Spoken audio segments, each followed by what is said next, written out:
Hélène Frade nous a rejoint pour la revue de presse internationale. Bonjour Hélène. Bonjour Pauline. Et on va commencer avec les révélations de Wikileaks qui publie 9000 documents confidentiels de la CIA sur les outils utilisés par l'agence de renseignement américaine.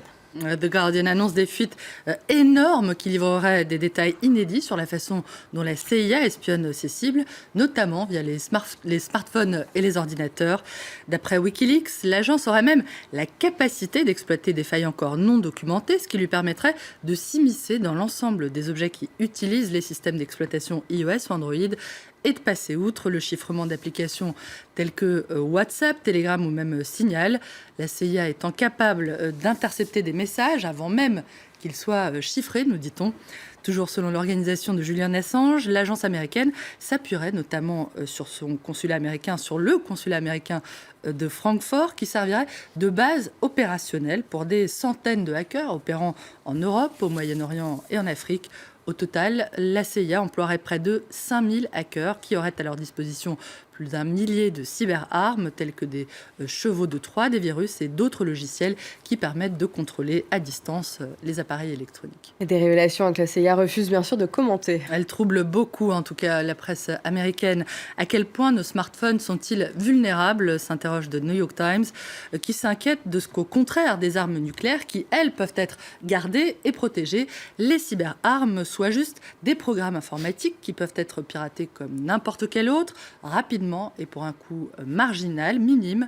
The Washington Post, quant à lui, relève que ces révélations risquent de poser de sérieuses difficultés à Donald Trump, dont les relations avec les services de renseignement se sont envenimées, on le sait, depuis leur révélation sur les liens présumés entre son équipe de campagne et la Russie.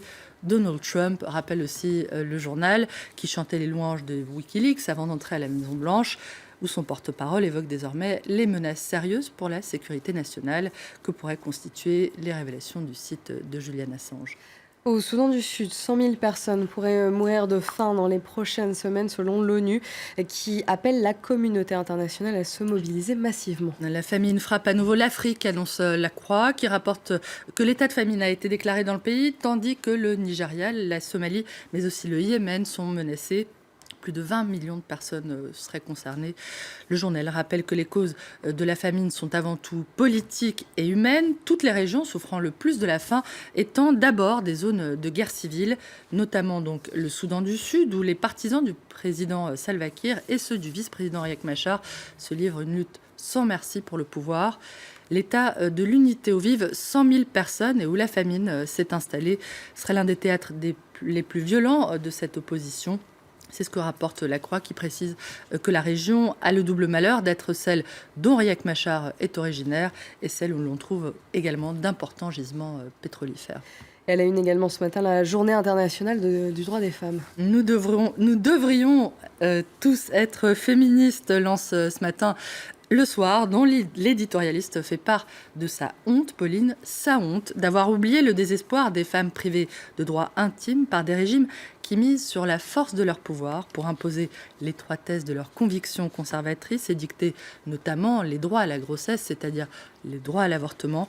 Sa honte d'avoir rangé le féminisme au rayon du ringard quand l'actualité rappelle soudain qu'entre les mères de la Place de Mai en Argentine dans les années 70, les suffragettes, les femmes espagnoles en 2013, les polonaises en 2016 et les américaines maintenant en 2017, il y a, nous dit-on, une filiation magnifique et salvatrice, car porteuse d'espoir et de démocratie par les temps obscurs qui nous menacent, je cite. Voilà pour la version combative. Pour la version kitschissime, je vous propose le dessin du China Daily qui souhaite à ses lectrices une heureuse journée avec, on le voit, tout plein de cœur et même quelques larmichettes. Pour la version Donald Trump, jetez ainsi le dessin de Tom Towles pour The Washington Post. La journée des droits des femmes a été transformée en journée sans la femme, puisque la statue de la liberté, on le voit, a quitté son piédestal. Merci Hélène.